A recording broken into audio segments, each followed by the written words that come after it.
Hello there. My name is Dave, and hopefully you've watched some of my other videos, so are somewhat familiar with what I'm all about.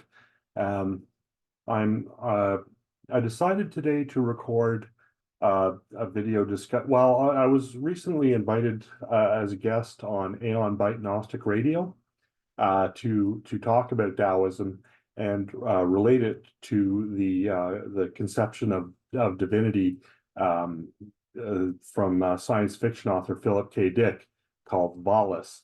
Um, I thought it was a really positive experience. I had a great time. People have been responding positively to that, and I think everybody did a good job during the interview. So I was very pleased with that.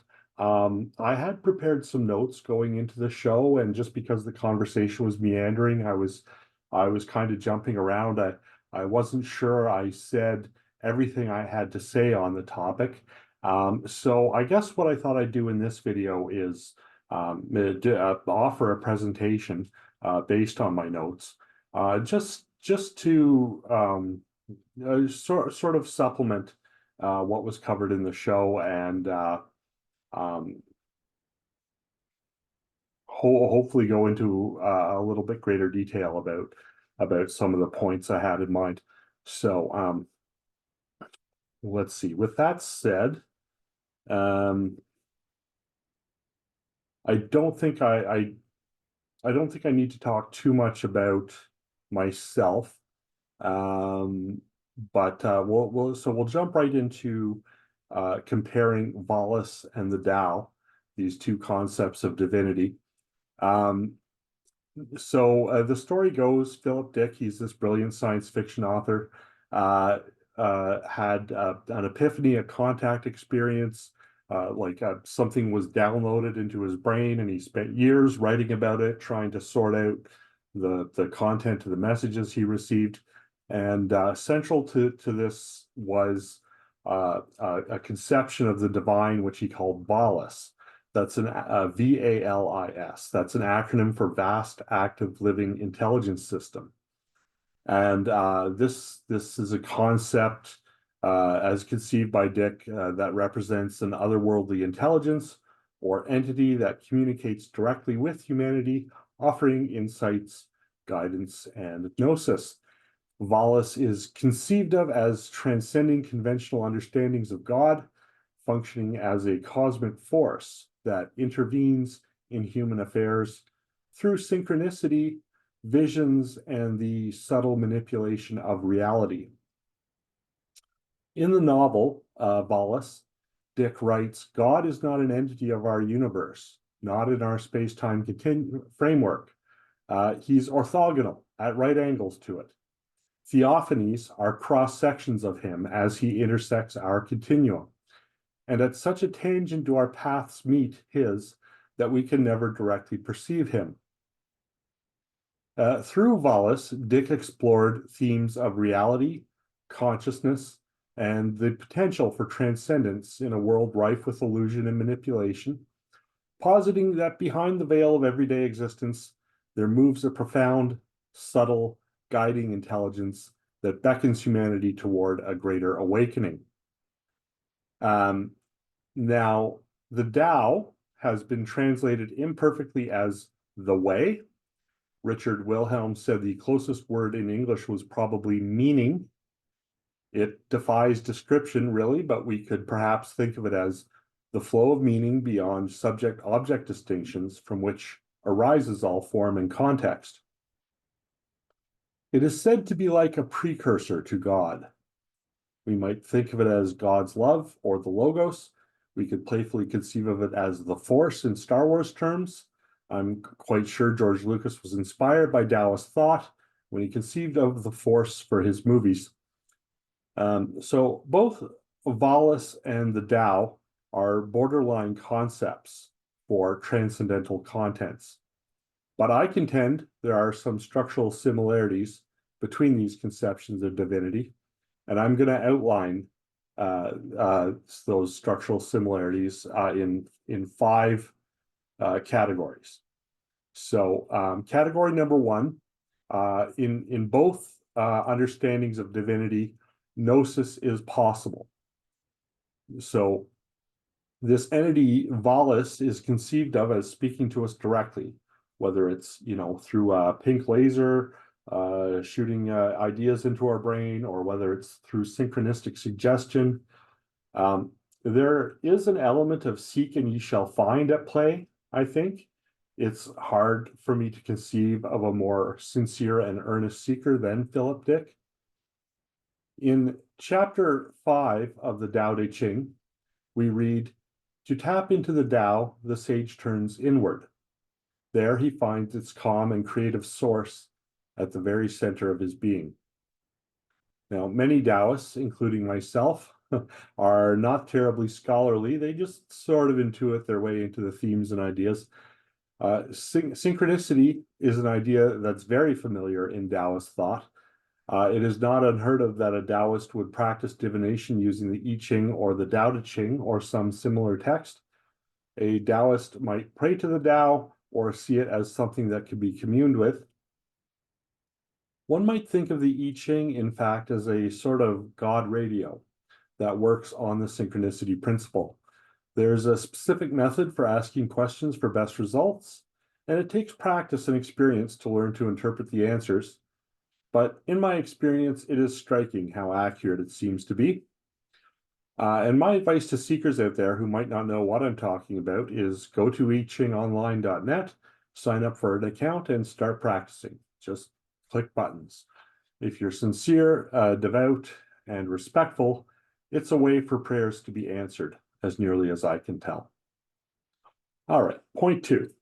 VALIS is said to hide in the trash of the world. Similarly, the Tao is said to be very small, staying in low places. So the novel VALIS and Dick's exegesis are filled with themes that suggest the divine or the transcendent can be found in the mundane, overlooked, or even discarded aspects of reality. One passage from the exegesis that resonates with this idea is, "The symbols of the divine show up in our world initially at the trash stratum." And now the Tao Te Ching chapter 56 reads, "Close your mouth, guard your senses, temper your sharpness, simplify your problems, mask your brightness, be at one with the dust of the earth. This is primal union." Taoist sages are at the very least deeply casual, and I think take some pleasure in coming across a bit shabby. Dick thought of his novels as restoring gnosis in a trashy form. I love that. I think both Taoists and Philip Dick fans should feel very at home surfing synchronicities in secondhand bookstores. I will just add an addendum here is it's an amazing in my experience, it opens you up to synchronistic happenstance, to just, if you live in the city, go talk to homeless people, and talk to the mentally ill. Those people are God radios. Also, they'll amaze you sometimes with the things that come out of their mouths if you listen attentively. All right. Point number 3. Understanding of the Black Iron Prison is shared between both traditions. The Black Iron Prison was conceived of as a metaphorical structure that symbolizes the myriad forms of confinement imposed by our societal structures, belief systems, and internalized narratives. We could say it is a prison not made of bars and chains, but of the ideologies, systems, and technologies that govern our lives, often without our conscious consent. The Black Iron Prison could be said to represent the suffocating grip of encroaching totalitarian technocratic rule, the pervasive spread of nihilism, the corruption of mainstream religions and institutions, the expansion of commercialism and propaganda, and the veneration of militarism and warfare. We could call it the conspiracy, or the empire, or Watiko. My good friend calls it the blob. We might call it civilization, or the matrix, or simply hell. It's a little bit of all of these. Now, though Taoist thought doesn't specifically refer to a conspiracy or a Black Iron Prison, It does implicitly acknowledge man's fallen condition as we have lost the way of the Tao. Lao Tzu was famously so horrified by civilization, or the empire as Phil would have called it, and its excesses, that he left it behind, heading west to live a life of peace. The Tao Te Ching alludes to a time when we lived in harmony with the Tao, and even optimistically outlines a Taoist utopia of sorts that we could aspire to if we were to rediscover Taoist philosophy. The Black Iron Prison, then, could be thought of from a Taoist perspective as a state of disconnection from the Tao and its treasures, its three treasures, humility, compassion, and moderation. Now, it is certainly observable that we are not living in a way that we are well adapted to. We are disconnected from nature by and large, getting inadequate sun and exercise. We have processed diets. We are disconnected from each other and suffering from an epidemic of mental illness. I think the Taoist estimates that by returning to a more natural way of life, we can right some of the wrongs of our current situation. Now, as an example here, to my way of understanding, people living naturally in small tribes outside of modern civilization have very painful lives in some sense. People die in childbirth. Everyone works hard all day. They go hungry. Sometimes wild animals kill and eat them. And yet, by and large, they're unaffected by melancholy or depression, which are diseases of civilization. They're living the way evolution meant them to live. They have each other. They have strong familial bonds. They have storytelling traditions. They find a way to pass the time, in other words, and they aren't sitting like rats in a box hitting a dopamine lever over and over. Now, I have in the past, I think like most thoughtful people, railed against the seeming unfairness of the world, the horror and the evil. How do we address the so-called problem of pain? Why do bad things happen to good people?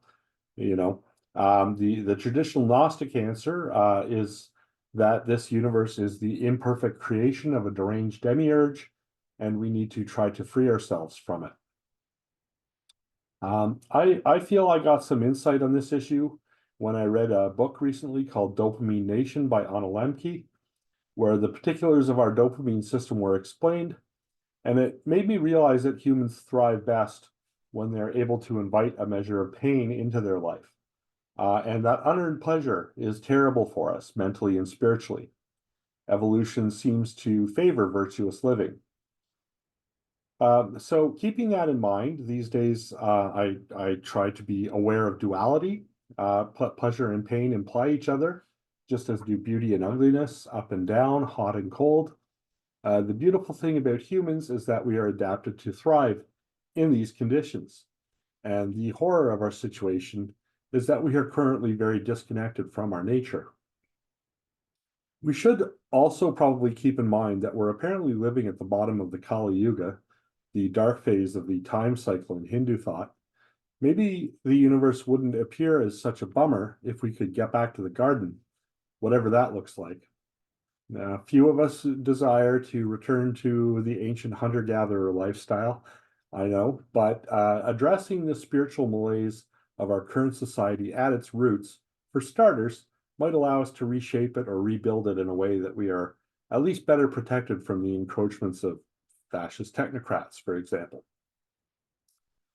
The Taoist sage Zhuangzi wrote, "The true person of ancient times knew nothing of loving life, knew nothing of hating death. They emerged without delight, they returned without a fuss. They came briskly, they went briskly, and that was all. They did not forget where from, nor ask where to, nor drive grimly forward, fighting their way through life. They took time as it came, gladly. They took death as it came, without care. And they went away, yonder, yonder. They had no mind to fight the Tao. They did not try by their own contriving to help Tao along. These are the ones we call true people." All right, moving on to point 4. So on the issue of the divine versus the Black Iron Prison, I think the bridge concept here is the divine lure. Alfred North Whitehead introduced the concept of the divine lure when he put forth his process metaphysics. I'm unsure if Philip K. Dick was or wasn't aware of Whitehead's work, though I suspect he may have been. The idea of the divine lure, as I understand it, it's a kind of ideal or perfect pattern that entities are drawn toward as they come into being. It's not a coercive force, but rather a persuasive presence that guides the creative process toward greater complexity, harmony, and beauty. In Whitehead's system, God is not a transcendent, unchanging being, but is instead deeply involved in the process of the universe. God is supposed by Whitehead to be both the source of the divine lure and the ultimate actual entity that prehends the experiences of all other entities. This allows God to be both immanent in the world and a guiding influence toward higher levels of order and value. The divine lure then is theorized to function as a kind of attractor that shapes the course of evolution and the development of entities. So, anyway, VALIS is, to my way of understanding, sort of conceived of as a divine lure here to show us the way out of the black iron prison. It attacks the black iron prison in order to dissolve it by helping us remember what we've forgotten, gently and non-coercively nudging us toward freedom. In his novel, VALIS, Dick writes, "It is a protective, benign, intelligent system, a kind of megamind, a mind that is everywhere. It is not an invasion, it is a manifestation of something that has addressed a situation that needed to be rectified." I think the Tao could be conceived of similarly, like a lake or an ocean gathering the waters of the rivers and tributaries that run into it. It is said to be omnipresent. The great Tao flows everywhere, both to the left and the right. Tao is explicitly said to have the properties of water, wearing away even solid stone over time. Chapter 78 of the Tao Te Ching reads, "Under heaven nothing is more soft and yielding than water, yet for attacking the solid and strong nothing is better. It has no equal. The weak can overcome the strong, the supple can overcome the stiff." In Dick's exegesis, he writes, "The true God is not a remote impersonal force, but an immanent presence that cares about individual lives and intervenes in history to guide and protect humanity." And in chapter 27 of the Tao Te Ching, we read, "Therefore the wise take care of everyone and abandon no one. They take care of all things and abandon nothing. This is called following the light." Thus, it seems to me that both conceptions of divinity offer reassurance that the divine has not given up on us. Perhaps the Tao, like VALIS, could be said to be extending a helping hand to us, but we have to be humble enough to grasp it. All right, point 5. Whoever fights the empire becomes the empire. Dick echoed this idea from Nietzsche and strongly cautioned that in fighting against oppressive systems, one must be cautious not to become what they oppose. This is also a very Taoist idea. Do not strive to fix the world, rather let the world conquer itself. This brings us to the concept of Wu Wei, which is central to Taoist philosophy. It is a concept that can't be perfectly translated into English, but we might best render it as try not to force anything. Taoists eschew striving, coercion, and competition, grounded as they are in practiced contentment.